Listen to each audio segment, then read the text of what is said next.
Hello everyone, how are you? New update. Although Back to the Future's ending was always oddly dark, the story only gets creepier the more I think about its ending. Back to the Future's ending is undeniably clever in terms of how the sci-fi comedy sidesteps the complications of time travel by jumping straight into the next big twist. Doc Brown arriving from the future and telling Marty that something's gotta be done about your kids leaves viewers with no time to really think about how Back to the Future's timelines add up. Before the story has even ended properly, viewers are whisked off on the next adventure and encouraged to ignore any inconvenient plot holes that might arise from the original movie's ending.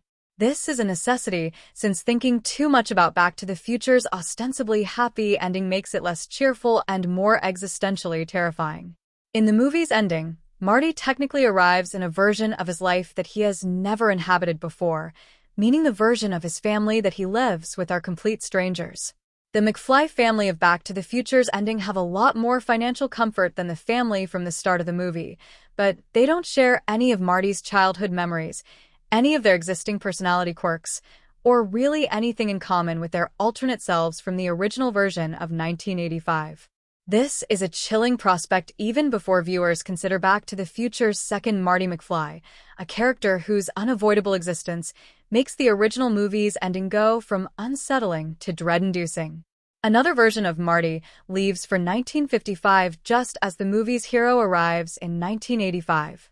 However, he can't actually arrive in 1955 and alter the timeline further, because this would change Marty's current reality in the movie's ending.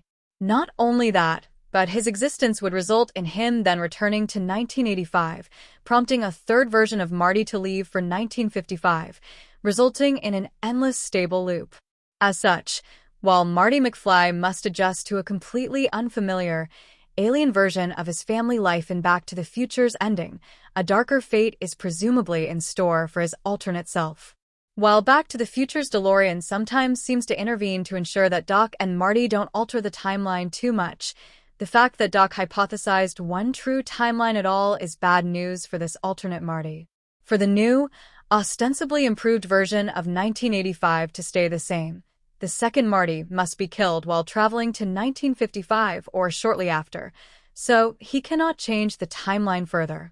Some fan theories argue that Doc accounted for this and programmed the DeLorean to doom this version of the character.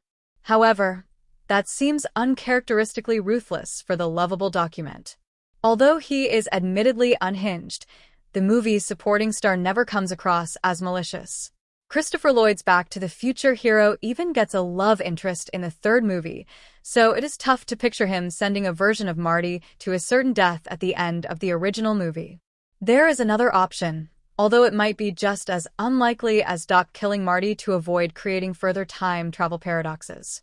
As unlikely and optimistic as it sounds, it is possible that the changes to the Back to the Future timeline only caught up with the present right at the exact second that this second version of Marty was about to go to the past.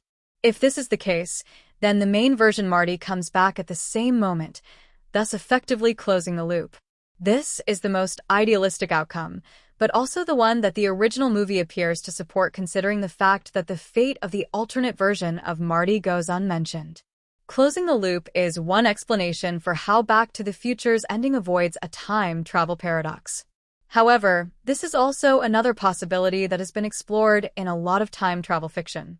If Doc Brown is wrong about the one true timeline theory, and there are endless timelines existing simultaneously in a multiverse of coexisting realities, this might explain how both Martys can live. Details like Back to the Future Part 2's almanac seemingly support Doc's thesis, but this remains a credible possibility. If Back to the Future does take place in a multiverse, the two Martys could both exist in different parallel timelines without necessarily impacting each other's lives.